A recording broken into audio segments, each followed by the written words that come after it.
Hello everyone, अस्सलाम वालेकुम। उम्मीद है आप सब लोग ठीक ठाक होंगे। आज एक नए सेशन के साथ आपके साथ बिल्कुल हाजिर हैं हम लोग। आज के सेशन में हम बात करेंगे full bright winning study research objectives के बारे में, जो कि एक बहुत ही इंपॉर्टेंट ऐसे है whenever you are applying for Fulbright scholarship. तो आज के सेशन में हम इसी के ऊपर डिटेल्स के ऊपर बात करेंगे और कुछ हमारी टिप्स हैं उसके वो आप लोगों के साथ शेयर करेंगे कि how you can right an effective and compelling story when applying for Fulbright scholarship.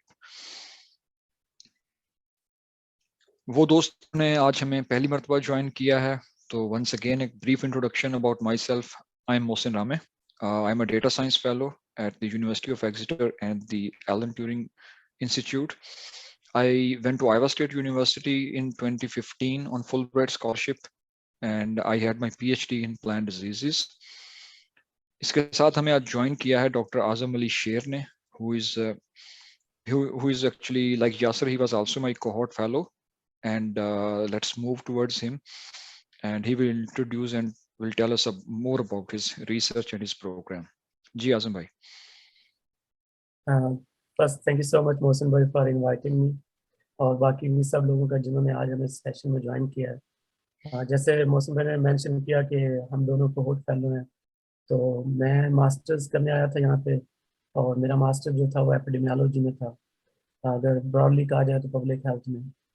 तो मास्टर्स करने के बाद फिर मैंने यहाँ से पीएचडी की, जो कि मेरा यूनिवर्सिटी फंडेड स्कॉलरशिप ही था।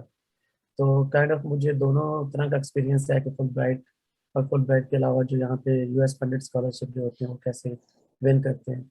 तो it's really honour to join you Mohsin भाई, और इंशाल्लाह अगर आपके कोई क्वेश्चंस होंगे तो I would try my best कि मैं अपने नॉलेज से उसको आंसर कर सकूं। Thank you. तो let's move towards the session today.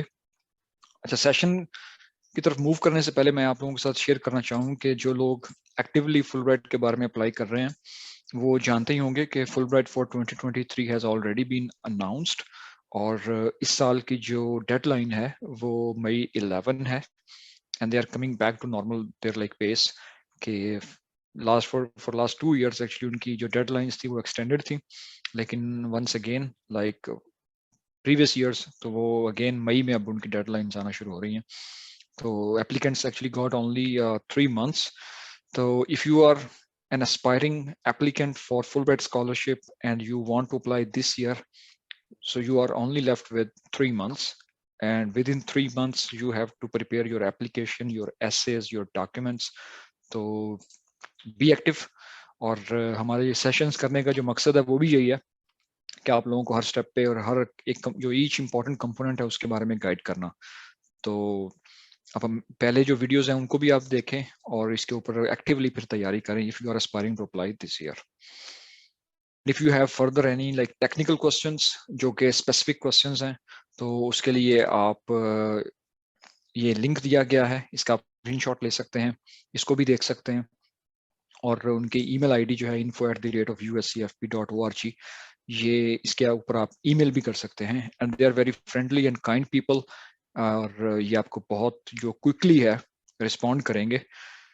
हम लोग एक लेवल तक जो है वो आपको इन्फॉर्मेशन, जो जनरल इन्फॉर्मेशन है फुल ब्राइट स्कॉलरशिप के बारे में, वो दे सकते हैं। लेकिन अगर आपका बहुत ही क्रिटिकल क्वेश्चन हो, कोई आपको अथॉरिटेटिव आंसर चाहिए, तो उसके लिए बेस्ट यही होगा कि आप यूएससीएफपी को ईमेल करें। And believe us, they are very friendly and very professional people, और वो आपको क्विकली रिप्लाई करेंगे। So let's move towards the main agenda of today's talk. Study research objectives. अच्छा, स्टडी रिसर्च ऑब्जेक्टिव जो है ये एक इम्पॉर्टेंट ऐसे है फुल ब्राइट एप्लीकेशन के लिए। अब जब भी आप कहीं भी किसी स्कॉलरशिप के लिए अप्लाई करते हैं तो आपको एक रिसर्च प्रपोजल जो है वो हमेशा बना के देना पड़ता है। तो सिंपली ये एक सिंपल स्टोरी है आपके रिसर्च प्लान के बारे में, जो आप बताएंगे कि अगर आप मास्टर्स के लिए अप्लाई कर रहे हैं तो अगले 2 साल में आप क्या काम करेंगे, और अगर आप पीएचडी के लिए अप्लाई कर रहे हैं तो अगले 5 सालों में आपका जो लाया अमल होगा तहकीक का वो क्या होगा। हैविंग सेड के दे आर रिसर्च ऑब्जेक्टिव्स, इसका ये हरगिज मतलब नहीं है कि आपने एक साइनॉप्सिस लिखना है कुछ 6 से 7 पेजेस का, नहीं। इनका एक वेल डिफाइंड उनके नंबर ऑफ वर्ड्स होंगे। आपने जब आप अपनी एप्लीकेशन स्टार्ट करेंगे तो वो डिटेल्ड इन्फॉर्मेशन जो है वो आपको मिल जाएगी। तो no synopsis, and having said that it means no technical writing. तो ये जनरल सा एक ब्रीफ इंट्रोडक्शन है उसके बारे में। तो अभी हम डॉक्टर आजम से भी पूछेंगे कि उनकी क्या राय है इस चीज के बारे में। जी आजम भाई। मौसम भी स्टडी रिसर्च ऑब्जेक्टिव के बारे में एक बात मैं ज़रूर कहूँगा कि एप्लीकेशन में बहुत सारे एस्पेक्ट्स कंसिडर किए जाते हैं, लेकिन उसमें ये बहुत ही कोर एलिमेंट होता है। और इस फर्दर हम प्रेजेंटेशन में इसको बयान भी करेंगे, एड्रेस भी करेंगे कि किस तरह आप बेहतर लिख सकते हैं। लेकिन बहुत सारे मैं लोगों को हमेशा ये कहता हूँ कि आपको ज़्यादा टाइम आपके स्टडी ऑब्जेक्टिव के ऊपर बेसिकली लगाना चाहिए, स्पेंड करना चाहिए। तो इसको लाइट में ले, बहुत सारे लोग ऐसे हैं जो कि बड़ा इसको कैजुअल स्टाइल में लिख के दे देते हैं, हालांकि ऐसी कोई बात नहीं है। ये सिर्फ आपको नहीं डिफाइन करता, स्किल सेट को नहीं डिफाइन करता, बल्कि आपके स्कोप और सारे होराइजन को डिफाइन करता है कि बंदा कितना वैल्यूएबल है हमारे स्कॉलरशिप के लिए। जी मौसम। जबरदस्त। अब study research objectives once again, इसमें दो मेन क्वेश्चंस होते हैं जिनको आपने एड्रेस करना होता है। अब पहला जो आपका क्वेश्चन है वो ये होता है कि what you want to study, कि आप स्टडी क्या करना चाह रहे हैं। जितना जल्दी हो सके आप इस चीज को जो है वो आइडेंटिफाई करें अपने जो, या उसको मेंशन करें अपने स्टडी रिसर्च ऑब्जेक्टिव में जब आप उसको लिख रहे हो। मिसाल के तौर पर सबसे पहले तो आपको जो मेन चीज फोकस करनी है वो स्टोरी को जल्द से जल्द इस तरफ की लेके आना है कि आपका फील्ड ऑफ स्टडी क्या है। मिसाल के तौर पर आप एग्रीकल्चर से हैं, पब्लिक हेल्थ से हैं, डेटा साइंस में काम करना चाहते हैं, तो जो अटेंशन है उस चीज की, आपकी जो ओपनिंग है आपके ऐसे की, वो जितना जल्दी हो सके वो इस चीज को उस डाइवर्ट करे अटेंशन को कि आपका बेसिकली फील्ड क्या है, आप किस फील्ड में जो है वो स्टडी करना चाह रहे हैं। तो फर्दर आप उसकी जो उसको स्पेसिफाई करते चले जाएं कि उसमें फर्दर उस फील्ड में जो क्वेश्चंस हैं। अब आपको पता है कि हर फील्ड के अपने क्वेश्चंस हैं। अगर आप एग्रीकल्चर की एग्जांपल ले लें, अब एग्रीकल्चर के दो मेन कंपोनेंट्स हैं कि either you are going towards crop sciences और वेटमैड। अब अगर आप वेटमैड में चले जाएं या क्रॉप साइंसेस में, तो उसमें आगे सॉइल है, एग्रोनॉमी डिफरेंट है, इंसेक्ट्स हैं, डिजीजेस हैं, फिजियोलॉजी है। सिमिलरली वेटमैट के बारे में आप हमें डॉक्टर आजम बता सकते हैं कि किस किस किस्म के क्वेश्चंस होते हैं। लेकिन बात करने का मकसद ये है कि what you want to study, जितना जल्दी हो सके, बात को घुमाने फिराने की जरूरत नहीं है। अब जितना जल्दी हो सके आप अपने पॉइंट पे आए फौरन ही अपने ऐसे में। जी आजम भाई। मौसम भाई, इसमें आपने बहुत सारी चीज़ें मेंशन कर दी। एक मैं ये ऐड करना चाहूँगा कि बहुत सारे लोग ये अक्सर सवाल पूछते हैं कि मेरा ये फील्ड है तो क्या मैं अप्लाई कर पाऊंगा कि नहीं कर पाऊंगा। और जैसे मौसम भाई ने पहले भी एक रिसोर्स शेयर किया है, आप अगर उनकी वेबसाइट, ऑफिशियल वेबसाइट पे जाएं तो उनके जो फ्रीक्वेंटली आस्क्ड क्वेश्चंस हैं, उनके जो पेजेस हैं, वो बहुत ही वेल डिफाइंड है। और मेरे ख्याल में सिवाय क्लिनिकल मेडिसिन के अलावा, चाहे वो वेटरनरी मेडिसिन हो, फार्मास्यूटिकल हो, या फिर अपना ह्यूमन मेडिसिन हो, क्लिनिकल साइड के ऊपर आपको कोई भी अलाउ नहीं करता कि आप यहाँ पे आकर रेजिडेंसी करें। एक्सेप्ट दैट आप किसी भी मेजर में, किसी भी फील्ड के अंदर, आप विद इन मेडिसिन भी, मतलब मेरी वेटरनरी बैकग्राउंड थी लेकिन मैंने मेडिसिन नहीं चूज किया, यहाँ पे आप रिसर्च कर सकते हैं। इवन विद इन मेडिसिन, मतलब कहने का मकसद, आप क्लिनिकल रिसर्च करना चाहिए कर सकते हैं, लेकिन रेजिडेंसी नहीं अलाउ। तो जो लोग ये सवाल करते हैं ना कि हमारा फील्ड इस रेंज में आता है कि नहीं आता, फुल ब्राइट सपोर्ट करता है कि नहीं करता, फुल ब्राइट जो लोग हैं वो बड़े अपना प्रोग्राम को बड़ा इंक्लूसिव करना चाह रहे होते हैं, हर हर बंदे को इंक्लूड करना चाह रहे होते हैं। तो आपको कोई भी फील्ड है, इवन आपको सोशल सोशल साइंसेज है, एजुकेशन है, एनीथिंग यू थिंक कि वो बहुत अच्छा डिफरेंस सोसाइटी में और कंट्री में ला सकते हो, तो आप उसको जरूर कंसिडर करें और अप्लाई करें। सही है। वैसे ये जो डिटेल्ड है ना, मतलब फील्ड के बारे में कि कौन सा फील्ड एलिजिबल है, ये हम पहले जो इंट्रोडक्टरी सेशन था फुल ब्राइट का उस पर हम बात कर चुके थे। तो हाँ, ये स्लाइड बनाने का मकसद ये था स्टूडेंट्स को बताना कि आप अपनी एप्लीकेशन में तो ये वाजे करेंगे कि आपका फील्ड क्या है, लेकिन जो ऐसे रीड कर रहा है उसको भी ये इन्फॉर्मेशन चाहिए कि आप बेसिकली किस फील्ड की बात कर स्टार्ट में कर रहे हैं। तो आपको टू दी बिल्कुल। पॉइंट जो है वो फौरन आना चाहिए, और फिर आगे उसका जो है उसकी जिस चीज की जो गैप्स के ऊपर आप बात करेंगे वो आपको आइडेंटिफाई करने चाहिए। आई थिंक वो वीडियो बड़ी हेल्पफुल होगी, अगर जो लोगों ने अभी ज्वाइन किया है बाद में, उसको देखना चाहिए उनको। हम्म। फिर दूसरा ये कि why do you want to study. अब पहले तो आपने ये पहला मेन कंपोनेंट था कि what you want to study, definitely उसमें आप अपने फील्ड रिस्पेक्टिव जो रिलेटेड जो गैप्स हैं पाकिस्तान में या कंट्री में वो आइडेंटिफाई किए हैं, हमें किस चीज़ की ज़रूरत है। लेकिन अब आपने इस चीज़ पे जोर देना है कि वो जो चीज़ हम जिसकी हम बात कर रहे हैं, जिसके ऊपर हम जोर दे रहे हैं, उसकी हमें ज़रूरत है ही क्यों। Why do you want to study that. अब उसमें उसके डिफरेंट जो है वो डायमेंशंस हो सकती हैं। मिसाल के तौर पर अगर आप कोई ऐसी चीज स्टडी कर रहे हैं जिसका पाकिस्तान की इकोनॉमी को फायदा हो सकता है, हमारे सोशल सिस्टम को फायदा हो सकता है, हमारे हेल्थ सेक्टर में कोई इंप्रूवमेंट आ सकती है, कोई एग्रीकल्चर से रिलेटेड टेक्नोलॉजी आप पढ़ना चाह रहे हो तो उससे हमारी जो क्रॉप प्रोडक्शन है एग्रीकल्चर को फायदा हो सकता है। अगर आप डेटा साइंस कंप्यूटर साइंस में जाना चाह रहे हैं तो उससे हमारी इंफॉर्मेशन टेक्नोलॉजी को फायदा होगा, एजुकेशन में चेंज आ सकती है। तो ये फायदे जो हैं या ये जो उसके बेनिफिट्स हैं ये भी आपको उसमें मेंशन करने होते हैं।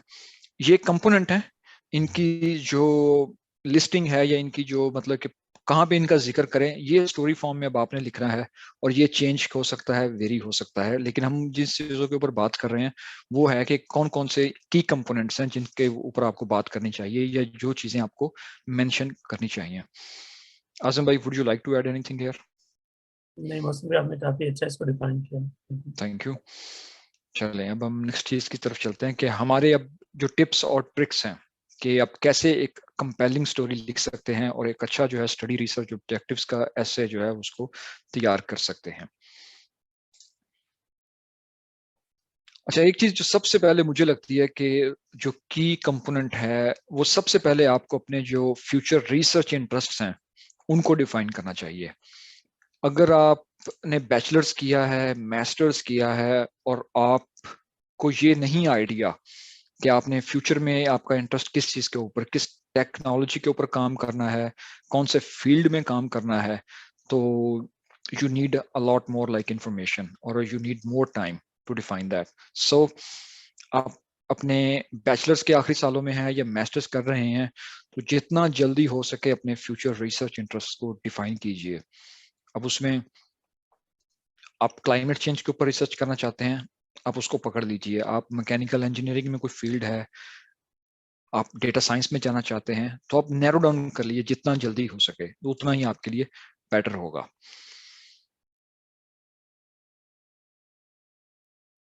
अब मुझे अक्सर जो है वो लोग पूछते हैं कि सर मतलब कि जब स्टडी रिसर्च ऑब्जेक्टिव्स लिखते हैं तो इसमें मास्टर्स और पीएचडी क्या ये सेम होते हैं? लेकिन दो चीजें की मुझे जो अंडरस्टैंडिंग है वो ये है कि जो लोग मास्टर्स के लिए अभी मास्टर्स में नहीं आए but they are applying for masters, अभी आजम जो है वो हमें इसके बारे में क्लैरिफाई करेगा क्योंकि Azam applied for masters, I applied for PhD in Fulbright. तो जो लोग बैचलर्स करके फ्रेश ऑफ द बोट होते हैं, they have general information about their field, but उनको अभी अपने जो फ्यूचर इंटरेस्ट है उनको कुछ स्टूडेंट्स ऐसे हो सकते हैं they are very proactive and they already have like clear dimension. मैं जब अंडरग्रेड में था तो मुझे पता था कि I want to go towards epidemiology, तो मैंने आज तक मैं उसी चीज को लेके आगे चल रहा हूँ। अब जो लोग पीएचडी के लिए अप्लाई कर रहे होते हैं, अब उन्होंने अगर मास्टर्स पहले ही कर रखा है तो उनके जो डिफाइंड गोल हैं फ्यूचर के, दे आर ऑलरेडी लाइक उन्होंने आइडेंटिफाई कर चुके हैं जो हॉट एरियाज हैं उनके, और उनके पास एक जो इश्यूज की अंडरस्टैंडिंग है वो ऑलरेडी है। Azam, would you like to share? हाँ मौसम भाई, मास्टर्स का और पीएचडी का डेफिनेटली फर्क तो होता है, क्योंकि पीएचडी जो है वो बहुत ही रिसर्च ओरिएंटेड प्रोग्राम होता है। और मास्टर्स में भी यहाँ पे दो ऑप्शंस होते हैं, आप मास्टर रिसर्च के साथ भी कर सकते हैं और विदाउट रिसर्च मीन के थीसिस के बगैर भी कर सकते हैं। तो बहुत सारे प्रोग्राम्स फुल ब्राइट में ऐसे हैं जिनके अंदर कोई मास्टर्स रिक्वायर्ड नहीं था, थीसिस रिक्वायर्ड नहीं था। तो सही। उन लोगों ने सिंपल अपना कोर्स बेस पे काम किया और फिर वापस चले गए या तो छोटा मोटा प्रोजेक्ट किया for the requirement of the program. लेकिन ओवरऑल जो मास्टर्स में और पीएचडी में मौसम भाई ने मेंशन किया, बल्कि स्लाइड्स में भी है कि यहाँ पे आपका जो मास्टर्स में जो स्कोप होता है, जो आपका आई वुड से कि टारगेट, रिसर्च टारगेट जो होता है, वो इतना ज़्यादा इन डेप्थ नहीं होता, इतना ज़्यादा वो मैं कहूँ इंटेंस नहीं होता इन टर्म्स ऑफ कि उससे क्या आउटकम होगी, प्रोडक्ट क्या होगी। तो आपको एक सिंपली मैं ये कहूँगा कि मास्टर्स में एक एरिया हाईलाइट करना होता है, दे जस्ट माना सही कि बंदा कितना ज़्यादा मतलब कि क्या उसको बोलते हैं कि इनटू है, मतलब कि इसके बारे में ये कितना जानता है और कितना करना चाहता है। जबकि पीएचडी में उसको लॉजिकली ये प्रूव करना पड़ता है कि भाई मैंने ये काम करने जा रहा हूँ और मेरे पास कितनी स्किल सेट है और मैं कितना इसके लिए प्रिपेयर्ड हूँ। जबकि मास्टर्स में वो ये नहीं देखते, वो देखते हैं कि इस बंदे का विजन क्या है, वो ये थोड़ी बहुत विजन और स्किल सेट को मैच करके आपको क्वालिफाई कर लेते हैं। तो आपके पास चांसेस हैं मास्टर्स में आने के लिए, आपके पास चांसेस हैं। इवन आपके पास रिसर्च नहीं भी है, बैकग्राउंड नहीं भी है, लेकिन आपका विजन बहुत अच्छा है, आप अच्छा काम करना चाहते हैं, तो they will definitely consider your profile. That's good.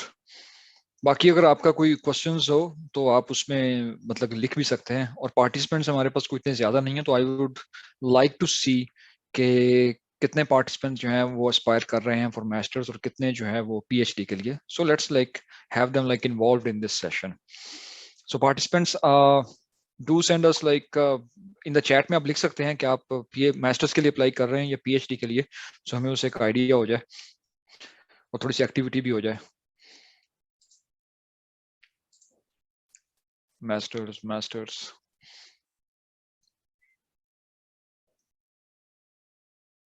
So first PhD after 3 masters. PhD. Almost equal, I think so.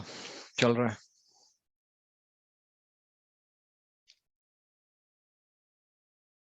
Cool.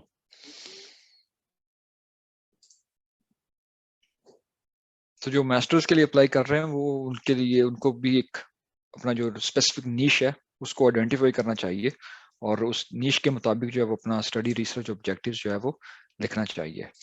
और जो पीएचडीज हैं उनसे एक्सपेक्ट किया जाता है कि दे already have well defined goals और उनको अंडरस्टैंडिंग अच्छी है, तो दे कैन उनसे एक्सपेक्ट किया जा सकता है ज्यादा कि they know very well about their field. अब दूसरा जो मेन इंपॉर्टेंट टिप है हमारी तरफ से वो ये है कि आइडेंटिफाई रिसर्च गैप. अब आपने क्या करना है कि अपने फील्ड में जो रिसर्च हो रही है उसमें गैप कहाँ पे है. अब डेफिनेटली आप लोग पाकिस्तान से अप्लाई करेंगे तो हमें पाकिस्तान के तनाजुर में देखना है, तो पाकिस्तान के तनाजुर में देखना कोई इतना मुश्किल काम नहीं है, चीजें आपको बहुत आसानी से मिल जाएंगी.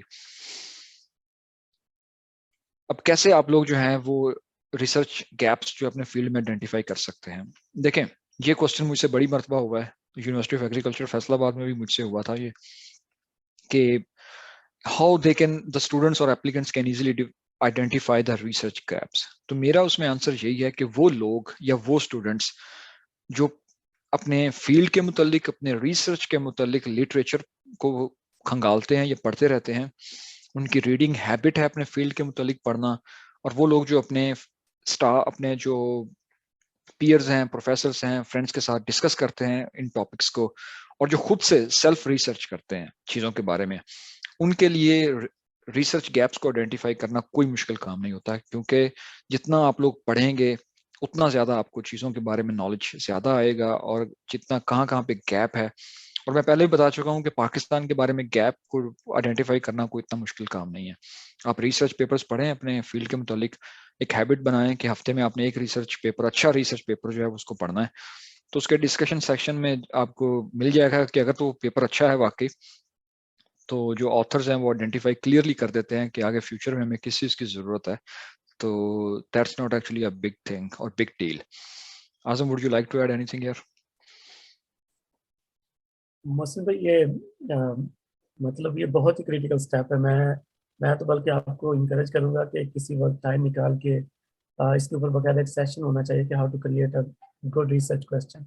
क्योंकि अगर आप एक अच्छा रिसर्च क्वेश्चन और एक अच्छा एरिया गैप गैप आइडेंटिफाई कर लेते हैं, तो I think that will make you an outstanding applicant in the pool. क्योंकि ये कंपटीशन के, मैं कहूँगा, दौर में लोग काफ़ी सारे अप्लाई करेंगे, specially with the same profiles, same background, academic background. तो इसके ऊपर हम डेफिनेटली एक और अलग सेशन कर सकते हैं. लेकिन जो टिप्स यहाँ पे मौसम भाई ने मेंशन किए ये बहुत इंपॉर्टेंट है, स्पेशली वो लोग जो अभी, मैं कहूँगा कि चाहे मास्टर्स में है या चाहे पीएचडी के लिए मतलब अंडर में है, उन लोगों को वाकई ये चाहिए कि अपनी रीडिंग हैबिट्स को बढ़ाएं, और खासकर जो इमर्जिंग टॉपिक्स होते हैं उनको थोड़ा सा फोकस करें. वो बहुत इंपॉर्टेंट होते हैं, और उनको मतलब मैं कहूँगा कि हर जो एप्लीकेंट रिव्यूअर होता है उसका भी दिल करता है कि यार मैं उसी टॉपिक पर ही लोगों को सपोर्ट करूं जो कि आज की प्रॉब्लम है, ना कि 10 साल पुरानी बात कर रहे हो आप. तो इसको भी आपने फिर फोकस रखना है कि किस तरह ये एरिया चूज करते हैं ये चीज़ें. तो इस पर हम बाद में बात कर सकते हैं. बिल्कुल. और अगर अभी आपने ऐसी आपके अंदर कोई हैबिट नहीं है जिसमें आपने कभी कोई बुक पढ़ी हो अपने फील्ड के मुतालिक या पेपर्स पढ़े हो, तो आज से ही अपने आप के साथ ये अहद कीजिए कि आप इस वीक से जो है वो डेली आप कोशिश करेंगे कि आप पढ़ने की, तो आपके फील्ड में आपको काफी कुछ जो है वो चीजें नजर आ जाएंगी. दूसरा ये है कि अगर if somebody can help you in your field, तो आप अपने पीयर से बात कर सकते हैं, अपने सीनियर से, कि you are planning to apply for Fulbright scholarship, and if they can guide you, अब आप वेटमेट से हैं तो I don't know like if Azam भाई हैज टाइम तो वो आपको गाइड कर सकते हैं, but if you are interested in studying plant diseases और something related to about agriculture, maybe I can provide some input, but I'm not sure. So because we are very specific to our niche now, so that was actually a few things. तो research gap को actually identify कीजिए, क्योंकि research gap जब आपको identify हो गया तो फिर आप बात कर सकते हैं कि उसका हमें लॉस क्या है, हमारी प्रोडक्शन क्यों कम हो रही है और पॉपुलेशन हमारी बढ़ रही है डेली बेसिस पे या एक्सपोनेंशियल रेट पे, और फूड सिक्योरिटी का बहुत ज्यादा इशू है। तो स्टोरी बनाना जो है वो फिर आपके लिए आसान हो जाएगा। उसके अगर कोई प्रॉब्लम आपने आइडेंटिफाई किया है तो उसकी वजह से लॉस कितना है पाकिस्तान को, और अगर आप जो काम करेंगे अगर वो चीज सस्टेनेबल है तो उससे पाकिस्तान कितना सेविंग कर सकता है, और फिर आप जो है वो एक टेक्निक भी पाकिस्तान में लेके आएंगे तो इससे एक इंफॉर्मेशन जो है वो भी डिस्पर्स होगी। फिर आपके जो रिसर्च गोल्स हैं वो अचीवेबल होने चाहिए। अब आपको पता है कि मास्टर्स जो है इट्स ओनली फॉर 2 years, और पीएचडी जो है it can go up to like 5 years। तो एक ऐसा रिसर्च प्रपोजल या ऐसे रिसर्च ऑब्जेक्टिव्स होने चाहिए आपके जो within the given time वो अचीवेबल हो। तो you do not like have to like brag about it कि आप मतलब बड़ी लंबी चौड़ी चीज लिख दें जो कि हो तो पॉसिबल लेकिन इट इज टाइम कंज्यूमिंग, तो वो भी नहीं चलेगी। और जो कमेटी आपके एप्लीकेशन जो है वो रिव्यू कर रही होती है, they can easily actually hunt down कि whatever you are writing whether it is achievable, tangible और नॉट।